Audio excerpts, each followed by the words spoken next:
അതെ, അമ്മയ്ക്ക് വിഷമാവണം, എന്നാലും നീ പഠിക്കുള്ളൂ. അല്ല പിന്നെ ഈ മാളൂരോട് കളിച്ചാ ഇങ്ങനെ ഇരിക്കും, ഇങ്ങനെ.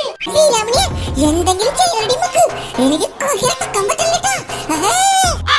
മോനെ, എടാ ഇപ്പൊ മിണ്ടാണ്ടിരിക്കുന്നതായിരിക്കും നല്ലത്. അല്ലെങ്കിൽ ഞാൻ മാളി എന്ന് രമ്മടിക്കോട് പറഞ്ഞ അപ്പിക്ക് നല്ല ചീത്തയാക്കാൻ ചാൻസ് ഉണ്ട്. എന്തിനാ വെറുതെ? അതിനിത് ഇത്ര വലിയ കാര്യമൊന്നല്ലല്ലോ. ഒരു ക്രിസ്മസ് ഫ്രണ്ടിന്റെ കാര്യല്ലേ 2-3 മണിക്കൂർ നേരം വൈകി പറയാനായിട്ട്. അതിനിപ്പോ എന്താ ഇവളെന്തിങ്ങനെ? അല്ല രമണിയെ, അവൾക്കതിന് പക വന്നു കഴിഞ്ഞാൽ കാരണങ്ങൾ വേണോ? ഇല്ലാത്ത കാരണം ഉണ്ടാക്കണവളവള്, കുരുത്തം കെട്ടവള്. പിന്നെയാണ് ഇത്.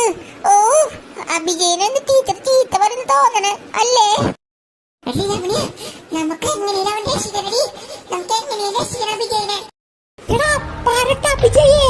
നിന്റെ അവസാനത്തെ ജയും അഭിയും ഞാൻ വെട്ടിയിരിക്കും.